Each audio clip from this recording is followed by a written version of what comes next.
नमस्कार साथियों, स्वागत है आपका हमारे यूट्यूब चैनल में और हम देख रहे हैं हिंदी नेट सेट अध्ययन। आज हम देखेंगे पद परिचय यानी पद परिचय क्या है, ये आज हम देखेंगे। एक स्वतंत्र शब्द जब वाक्य में प्रयुक्त होता है तब पद कहलाते हैं, यानी कोई एक शब्द है और वह जब शब्द वाक्य में प्रयुक्त होता है या वाक्य में उसका उपयोग होता है तब वो क्या शब्द ही क्या बनता है, पद बन जाता है। जैसे राम यह एक शब्द है और यहाँ पर लगा है कि राम ने आम खाया, यानी कोई शब्द जब वाक्य में प्रयुक्त होता है तभी वह पद कहलाता है।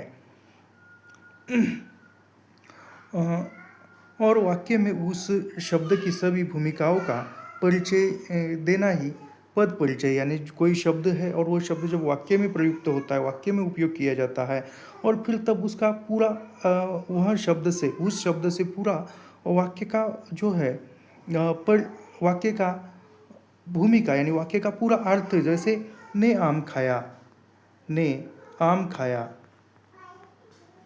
तो यहाँ पर क्या है, राम यदि लिखते हैं तो पूरा वाक्य का अर्थ हो जाएगा। अभी पद परिचय की परिभाषा क्या है। पद वाक्य में प्रयुक्त पद वाक्य में प्रयुक्त प्रत्येक सार्थक शब्द कहलाता है, यानी पद जो है वाक्य में प्रयुक्त सार्थक शब्द, वाक्य में प्रयुक्त प्रत्येक सार्थक शब्द, यानी वाक्य में जब सार्थक शब्द होता है उसी शब्द को पद कहलाते हैं। यानी कोई शब्द है और वह शब्द जब वाक्य में प्रयुक्त किया जाता है या वाक्य में उसका उपयोग किया जाता है तब उसको पद कहते हैं। अब पद परिचय क्या है, वाक्य में प्रयुक्त शब्द के भेद, यानी जब वाक्य में जो शब्द इस्तेमाल हुआ है, वाक्य में प्रयुक्त शब्द के भेद, उपभेद, लिंग, वचन, कारक आदि के परिचय के साथ ही वाक्य में प्रयुक्त अन्य पदों के साथ उनके संबंध का भी उल्लेख किया जाता है।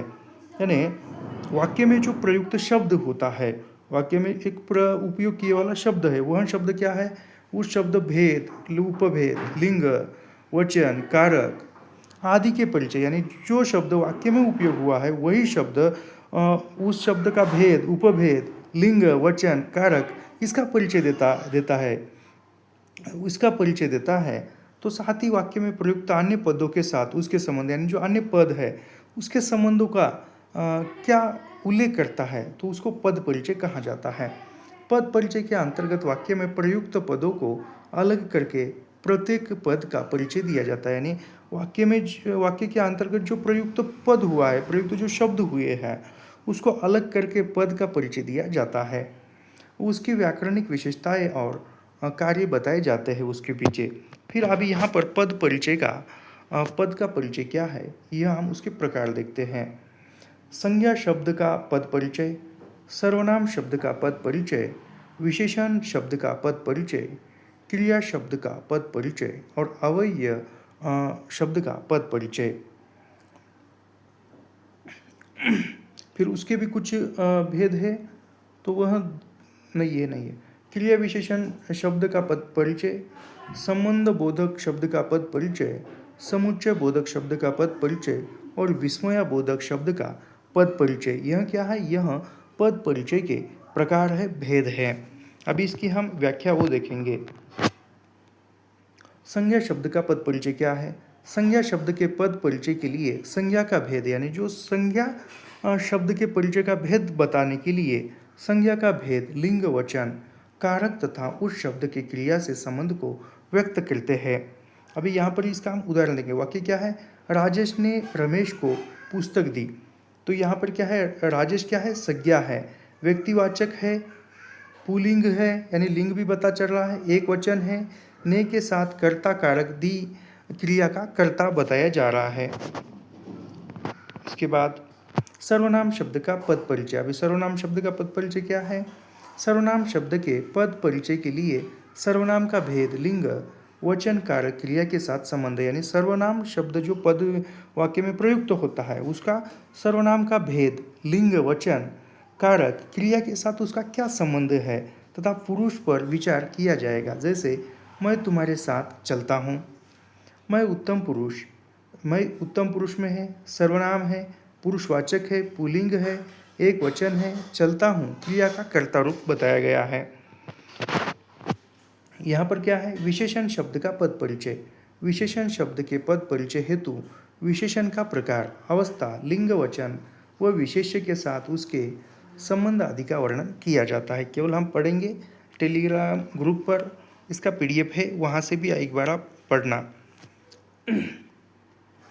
अभी क्रियापद का पद परिचय।